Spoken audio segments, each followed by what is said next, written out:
Angin pagi berembus lembut di istana kerajaan Sunda. Dari balik jendela berukir kayu cendana, Dyah Pitaloka Citra Resmi memandang langit yang perlahan memerah. Cahaya fajar menyentuh wajahnya yang teduh, memantulkan kecantikan yang bukan sekadar rupa, melainkan ketenangan jiwa seorang putri yang dibesarkan dalam adat dan kehormatan. Ia adalah putri kebanggaan Prabu Maharaja Linggabuana, Raja Kerajaan Sunda. Sejak kecil, Dyah Pitaloka dididik bukan hanya tentang tata krama istana, tetapi juga tentang makna martabat dan harga diri sebagai darah raja. Ia paham bahwa hidupnya kelak bukan sepenuhnya miliknya sendiri, melainkan milik kerajaan dan rakyatnya. Suatu hari, kabar besar datang dari timur. Kerajaan Majapahit, Kerajaan Adidaya Nusantara, mengirim utusan resmi ke Pakuan. Utusan itu membawa maksud yang menggetarkan istana. Si Maharaja Hayam Wuruk, Raja Muda Majapahit, berniat mempersunting Dyah Pitaloka sebagai permaisuri. Istana Sunda gempar. Pernikahan ini bukan sekadar ikatan cinta, melainkan juga simbol persahabatan dua kerajaan besar. Para pembesar kerajaan bersidang, mempertimbangkan dampak politik dan kehormatan. Bagi kerajaan Sunda, lamaran itu diterima sebagai perkawinan setara, bukan penyerahan diri. Prabu Linggabuana memandang putrinya dengan mata penuh kasih. "Anakku," ucapnya pelan, "jalan ini berat. Namun bila engkau melangkah, engkau membawa kehormatan Sunda." Dyah Pitaloka menunduk hormat. Di dalam hatinya, ada getar yang tak mampu ia sembunyikan. Ia pernah mendengar kisah Hayam Wuruk, raja muda yang bijaksana, halus budi, dan dicintai rakyatnya. Harapan tumbuh perlahan, bahwa pernikahan ini akan menjadi jembatan damai. Namun, di balik gemerlap rencana pernikahan itu, awan gelap mulai menggantung di Majapahit. Di pusat kekuasaan Majapahit, berdiri seorang tokoh yang sumpahnya mengguncang Nusantara, Mahapati Gajah Mada. Dengan sumpah palapa, ia bertekad menyatukan seluruh wilayah di bawah panji Majapahit. Bagi Gajah Mada, tidak ada kerajaan yang benar-benar setara, semua harus tunduk demi persatuan. Kabar kedatangan rombongan Sunda ke Majapahit ditafsirkan berbeda olehnya. Dalam benaknya, pernikahan itu bukan persahabatan, melainkan tanda penyerahan. Sementara itu, persiapan besar dilakukan di kerajaan Sunda. Rombongan agung disusun, raja, permaisuri, para punggawa, dan prajurit terbaik, bukan sebagai pasukan perang, melainkan sebagai pengiring kehormatan bagi seorang putri yang akan menjadi permaisuri kerajaan besar. Tanpa mereka sadari, langkah kaki menuju Majapahit bukan hanya perjalanan cinta, melainkan jalan menuju takdir yang berdarah. Langit pagi itu kembali cerah. Dyah Pitaloka menatap ke kejauhan, tak tahu bahwa cinta, kehormatan, dan nyawanya kelak akan dipertaruhkan di sebuah lapangan bernama Bubat. Hari keberangkatan tiba dengan Demagong dan Kidung Doa. Istana Pakuan diselimuti suasana hikmat. Bendera kerajaan berkibar perlahan, seolah ikut mengiringi langkah sejarah yang akan tercatat panjang. Prabu Maharaja Linggabuana berdiri tegap di balairung, mengenakan busana kebesaran Raja Sunda bukan sebagai pengantin lelaki yang menyerahkan putrinya, melainkan sebagai raja merdeka yang mengantar putri untuk menikah setara. Di sisi beliau, Permaisuri Larang Agung menahan air mata. Tangannya menggenggam jemari Dyah Pitaloka, seolah enggan melepas. Sang putri tersenyum lembut, menyembunyikan debar di dadanya. Ia tahu, di balik senyum itu, ada jarak yang akan membentang jauh, bukan hanya jarak wilayah, melainkan jarak nasib. Rombongan agung bergerak ke timur. Di depan, para punggawa Sunda menunggang kuda dengan tombak terangkat bukan ancaman, melainkan simbol kehormatan. Di belakang, tandu Dyah Pitaloka melaju perlahan, diiringi dayang-dayang yang melantunkan tembang lembut. Setiap desa yang dilewati menyambut dengan hormat, rakyat tahu, putri mereka tengah menapaki takdir besar. Berhari-hari perjalanan ditempuh, hutan lebat, sungai besar, dan dataran luas menjadi saksi iring-iringan kerajaan yang melintas. Di setiap perhentian, Prabu Linggabuana memimpin doa. Ia memohon agar niat baik disambut baik, agar pernikahan ini benar-benar menjadi jembatan damai antara Sunda dan Majapahit. Sementara itu, di pusat Majapahit, tafsir atas kedatangan rombongan Sunda berbalok tajam. Gajah Mada menerima kabar bahwa Raja Sunda datang lengkap dengan prajurit dan kebesaran. Baginya, ini bukan rombongan keluarga pengantin, melainkan iring-iringan penyerahan diri. Ia menganggap kedatangan itu harus disambut sebagai pengakuan takluk kepada Majapahit. Dalam sidang para pembesar, suara Gajah Mada mengeras. Jika Sunda datang ke Bubat, katanya, maka putrinya harus diserahkan sebagai upeti, bukan sebagai permaisuri setara. Ini demi kejayaan Majapahit. Sebagian pejabat terdiam. Mereka tahu Hayam Wuruk menginginkan pernikahan terhormat. Namun bayang-bayang Sumpah Palapa dan pengaruh Gajah Mada terlalu kuat. Keputusan-keputusan diambil tanpa sepenuhnya mempertimbangkan adat Sunda. Rombongan Sunda akhirnya tiba di wilayah Majapahit. Mereka dipersilakan berkemah di lapangan Bubat, sebuah tanah luas di pinggiran ibu kota. Prabu Linggabuana sedikit heran mengapa bukan istana, namun ia menahan tanya, menganggap ini sekadar pengaturan sementara sebelum upacara. Malam pertama di Bubat turun dengan sunyi yang aneh. Api unggun menyala, tetapi udara terasa berat. Dyah Pitaloka menatap langit Majapahit dari balik tirai tandunya. Bintang-bintang tampak sama, namun hatinya merasa asing. Di kejauhan, pasukan Majapahit berjaga lebih rapat dari yang semestinya untuk sebuah penyambutan pernikahan. Tombak berkilau di bawah cahaya bulan. Tanpa disadari rombongan Sunda, tanah yang mereka pijak telah disiapkan bukan sebagai tempat pesta, melainkan arena tuntutan. Takdir mulai menutup pintu-pintu damai. Dan lapangan Bubat, yang semula hanya hamparan tanah sunyi, perlahan berubah menjadi panggung tragedi yang tak terelakkan. Pagi meningsing di lapangan Bubat dengan cahaya pucat. Kabut tipis menggantung di antara tenda-tenda rombongan Sunda. Prabu Maharaja Linggabuana bangun lebih awal, menunaikan sembah-danda, berharap hari itu membawa kabar baik undangan resmi ke istana, persiapan upacara, atau pesan dari si Baginda Hayam Wuruk. Namun yang datang justru utusan Majapahit dengan wajah kaku dan tutur yang dingin.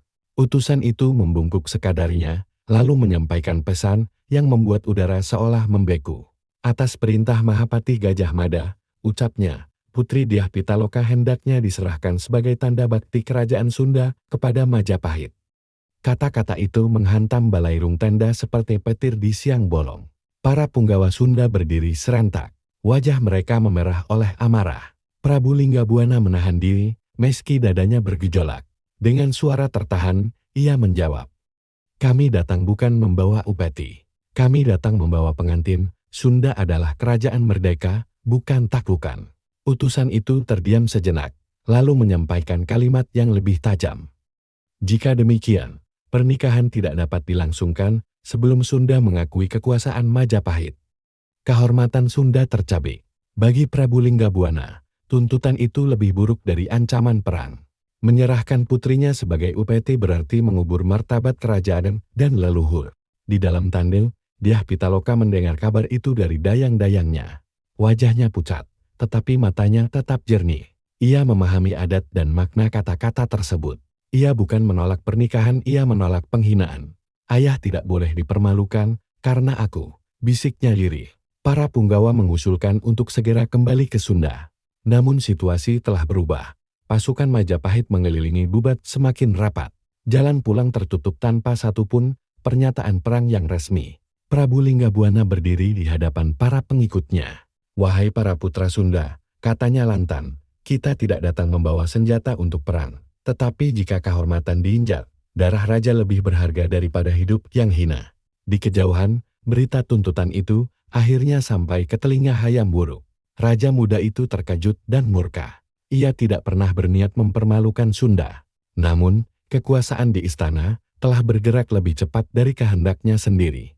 Gajah Mada telah menyusun langkah seolah keputusan itu tak bisa ditarik kembali. Upaya Hayam Wuruk untuk mengutus pesan damai terlambat. Ketegangan di Bubat telah berubah menjadi bara. Dyah Pitaloka keluar dari tandunya, melangkah perlahan ke hadapan ayahnya. Ia menunduk hormat. Ayahanda, ucapnya lembut namun tegas. Jika kehormatan Sunda harus ditebus, izinkan hamba berdiri bersama ayah. Kata-kata itu menembus hati Prabu Linggabuana. Ia tahu, jalan damai hampir tertutup. Yang tersisa hanyalah pilihan antara menunduk atau mati terhormat. Angin Bubat berembus kencang, membawa firasat buruk. Tombak-tombak mulai diangkat, busur-busur dikencangkan. Tanpa aba-aba perang, dua kehormatan besar Nusantara saling menatap di ambang pertumpahan darah. Dan pagi itu, lapangan Bubat bersiap menjadi saksi bahwa sebuah tuntutan yang lahir dari kesombongan mampu meruntuhkan ribuan nyawa dan satu harapan cinta. Matahari telah naik setinggi tombak ketika ketegangan di lapangan Bubat mencapai puncaknya. Udara panas bercampur debu, seakan bumi sendiri menahan napas. Pasukan Majapahit berdiri dalam formasi rapat, berlapis-lapis, dengan persenjataan lengkap. Jumlah mereka jauh melampaui rombongan Sunda yang datang tanpa niat perang.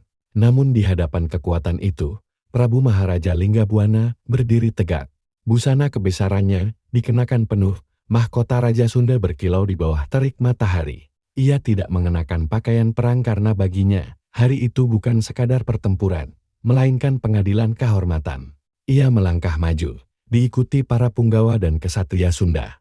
Kami tidak akan menyerahkan putri kami sebagai upeti, suaranya menggema. Jika Majapahit menghendaki darat, maka darah raja akan mengalir lebih dulu. Gema teriakan pasukan Sunda membelah udara. Dengan senjata seadanya, mereka bersiap mempertahankan martabat. Tidak ada genderang perang, tidak ada panji dikibarkan. Hanya tekad yang mengeras seperti baja, benturan pertama tak terelakkan. Pasukan Majapahit menyerbu dengan teriakan keras. Tombak menembus perisai kayu Sunda, pedang beradu, memercikan api. Tanah Bubat yang semula sunyi berubah merah oleh darah. Kesatria Sunda bertempur dengan keberanian yang lahir dari keputusasaan 1 melawan 10, namun tak satu pun mundur. Di tengah hiruk pikuk itu, Prabu Linggabuana menghunus keris pusakan, setiap langkahnya mantap. Ia menembas musuh yang menghadang, bukan dengan amarah, melainkan keteguhan seorang raja yang tahu ajalnya telah dekat. Satu persatu punggawa Sunda gugur. Tubuh-tubuh mereka rebah menghadap langit, seolah mempersembahkan nyawa bagi leluhur. Jerit kesakitan bercampur pekik keberanian.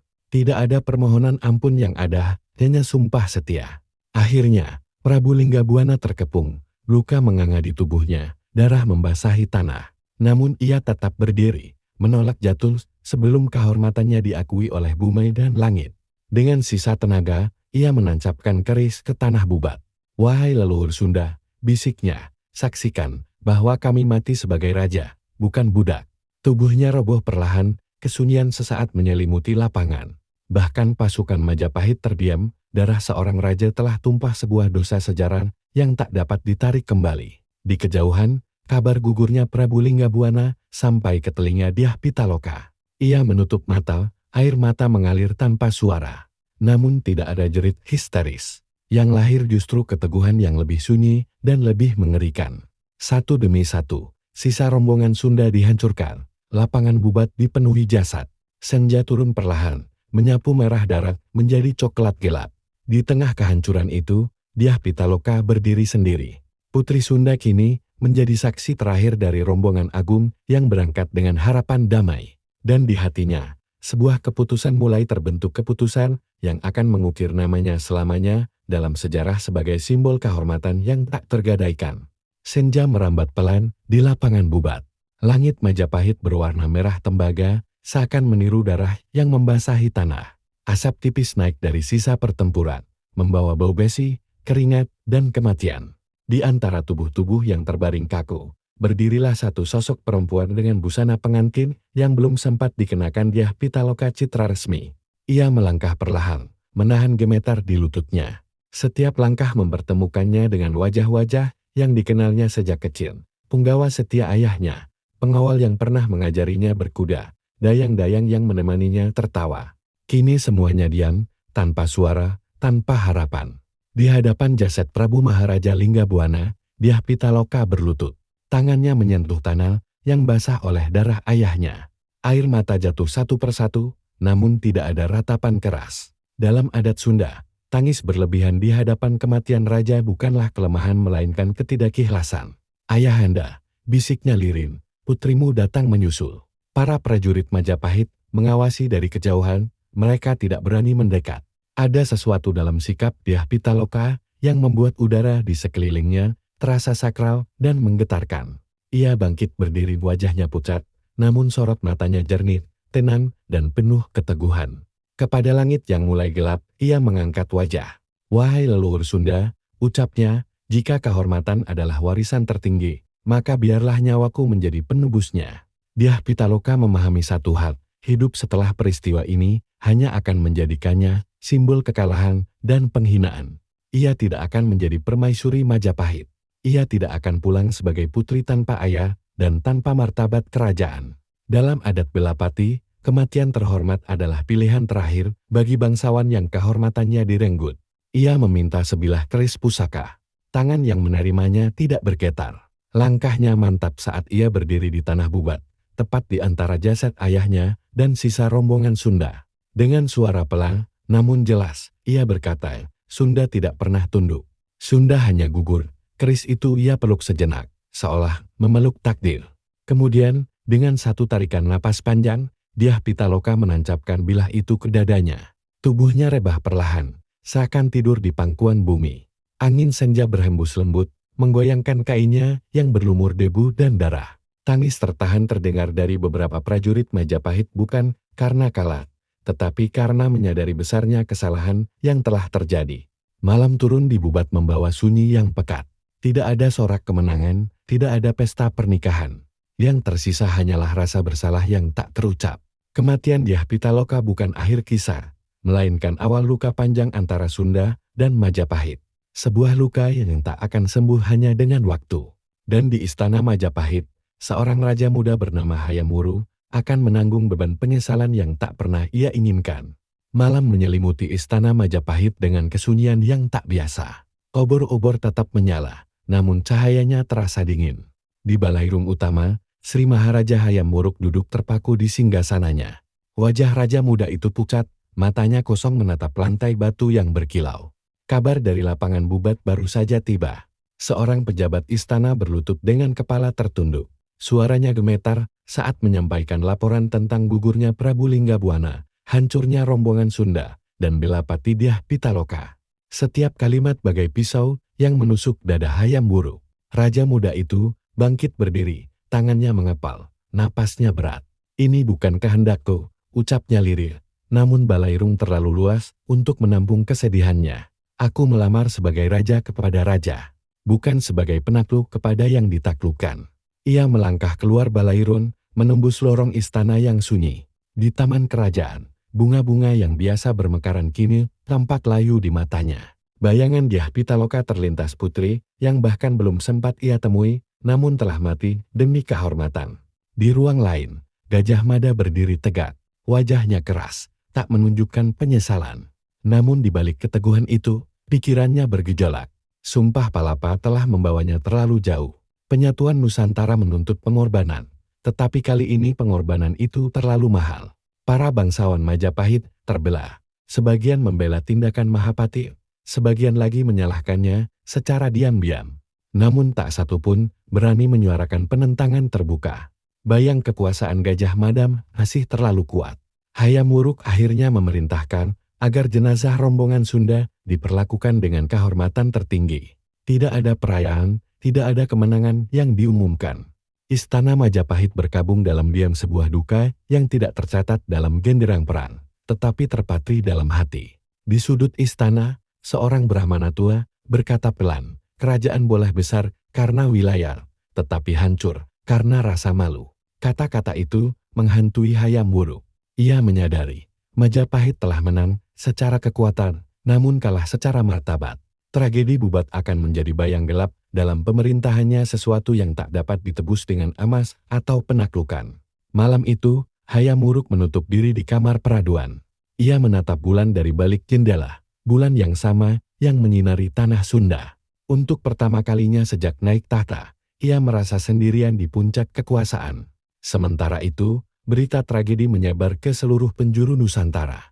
Nama Bubat mulai diucapkan dengan bisik-bisik ngeri. Hubungan Sunda dan Majapahit membeku. Luka kehormatan menjelma menjadi warisan kebencian yang akan bertahan lintas generasi. Dan jauh di tanah Sunda, kesunyian yang lebih dalam sedang menunggu, kesunyian sebuah kerajaan yang kehilangan raja, putri, dan harapan dalam satu hari. Berhari-hari setelah tragedi itu, kerajaan Sunda masih menunggu. Istana Pakuan tetap berdiri megah, namun suasananya kosong dan hampa. Rakyat berkumpul di alun-alun, menatap jalan timur dengan harap yang semakin menipis. Tidak ada rombongan agung yang kembali. Tidak ada kabar bahagia tentang pernikahan putri raja. Yang datang justru utusan dengan wajah pucat dan suara tertahan. Berita tentang gugurnya Prabu Maharaja Linggabuana dan Belapati Dyah Pitaloka menyambar seperti petir di siang hari. Teriakan duka menggema di istana. Permaisuri jatuh terduduk, tubuhnya gemetar, seolah seluruh dunia runtuh di hadapannya. Para bangsawan menunduk dalam diam, kata-kata tak lagi mampu menampung. Rasa kehilangan, rakyat Sunda berkabung. Kain putih dan hitam dipasang di gerbang-gerbang kota. Genderang perang tidak ditabur. Musik istana dihentikan. Dalam adat Sunda, duka atas gugurnya raja dan putri tidak dirayakan dengan tangis berlebihan, melainkan dengan kesunyian yang dalam. Para tetua kerajaan berkumpul dalam sidang darurat. Mereka menyadari satu hal pahit. Tragedi ini bukan sekadar kehilangan pemimpin, tetapi patahannya kepercayaan terhadap Majapahit. Hubungan yang semula hendak dijalin dengan pernikahan kini berubah menjadi jurang permusuhan yang tak terlihat, namun terasa tajam. Seorang tetua berkata lirih, "Kita tidak kalah perang. Kita kehilangan kehormatan yang dibela dengan nyawa."